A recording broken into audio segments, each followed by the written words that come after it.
21 February 2004 चा शासन नियमानुसार BMC 407/59 1932 अन्वय महानगरपालिका अधिनियम 1888 अन्वय निवडणुका घेणे या संदर्भातील अधिसूचना काढण्यात आली।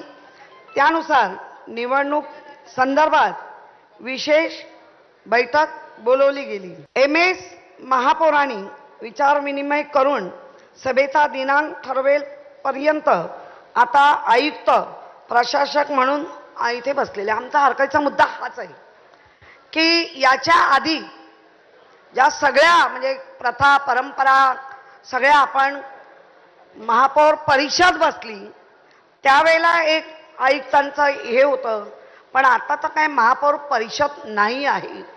राज्य सरकारने ज्या पद्धतीने खरं म्हणजे महापौर ज्या वेळेला इलेक्शन होतं निवडणूक होते त्यावेळेला ह्या सभागृहाचे जास्तीत जास्त सिनियर तिथे बसले पाहिजे। मग ते कुठल्याही पक्षाचे असू शकतात।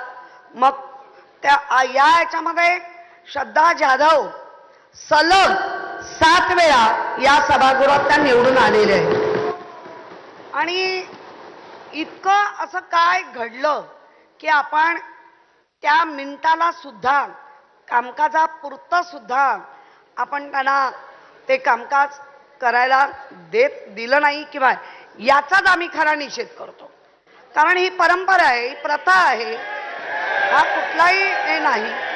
आणि मला वाटतं सुरुवात जर इतक्या वेगळ्या गोष्टींनी होत असेल तर नक्की मुंबईकरांच्या हिताचं किंवा मुंबईकरांना जे अपेक्षित सर्वांनी मिळून करायचं कामकाज ते अशाच पद्धतीने होणार आहे का? आणि ह्याच्यावर महापौर इथे चालवणार आहेत सभागृह। महापौरांना आम्ही सर्व पक्षीय मुंबईसाठी जे जे करता येईल ते भलं करण्यासाठी आम्हीही कटिबद्ध आहोत। पण या शासनाने काढलेल्या नियमाचा आम्ही निषेध करत आहोत।